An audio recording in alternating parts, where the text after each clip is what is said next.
Кабирхан атты сәйгүлік бүгін болатын жарыста қожайыны Тілек Мұхамбетқалиевқа қомақты қаржы әкелуі мүмкін. 7 қатысушы 10% бонусқа үмітті. Жарысқа қандай сәйгүліктер қатысады? Кабирхан, Military Law, Measure Time, Leading Spirit, Frost at Dawn, Сискани, Манделсон Бей. Осы аттар шабады деп хабарлайды жарысты ұйымдастырушылар. Бұл жарысты ұтқан адам 6 миллион 900 мың доллар, яғни теңгеге аударсақ 3 миллиард теңге. Бұл сума бонуспен 3 миллиард 300 миллионға дейін өсуі мүмкін. 30 наурыз күні Дубайдағы Мейден ипподромында әлем кубогының финалдық кезеңі өтеді. Бәйгеге әлемнің кіл жүйрік сәйгүліктері келеді. Олардың қатарында Қазақстан атынан Кабирхан да қатысады. Жұрт назарын аударған жарыс әртүрлі қашықтықта жеңімпаздарды анықтайтын болады. Жалпы жүлде қоры 30 миллион 500 мың долларды құрайды. Ал көпшілік асыға күткен басты бәйге Дубай World Cup. Қазақстандықтар бұл бәйгені тікелей эфирде тамашалай алады. Казспорт телеарнасы Кабирхан қатысатын Дубай World Cup жарысын тікелей эфирде көрсетеді. Аталмыш додада Қазақтан шыққан тұңғыш халықаралық дәрежедегі жокей Бауыржан Мырзабаев та бақ сынайды. Дубайдағы бәйге 30 наурыз күні сағат 16:00-де басталады. Кабирхан Астана уақытымен 21:30-да шабады деп жоспарлануда. Кабирханның иесі кәсіпкер Тілек Мұхамбетқалиев. Тұлпардың тегі ағылшындық. Жарыстарға америкалық Даг Уотсон баптайды.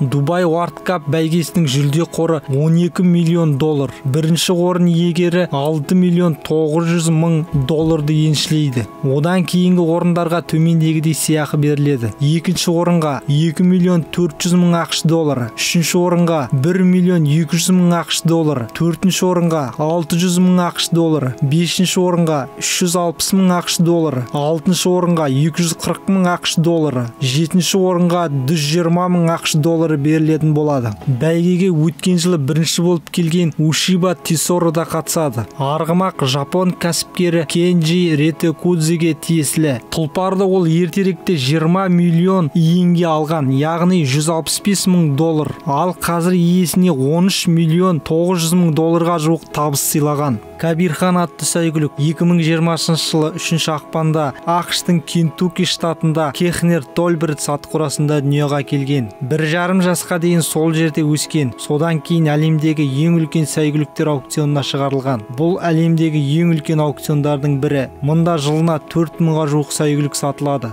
Сол жерден қазақстандық қандасымыз Надир Хасанов 12 мың долларға сатып алған. Қазіргі Кабирханның қожайыны батыс қазақстандық Тілек Мұхамбетқалиев. Кабирхан 2 жасында 3 жарысқа қатысты Алматы ипподромында. 3 рет жеңіске жетті. Содан кейін Ресейде 6 жарысқа қатысты. Соның 5-еуі ұтты, біреуін 2-ші болып келді. Содан кейін мен шештім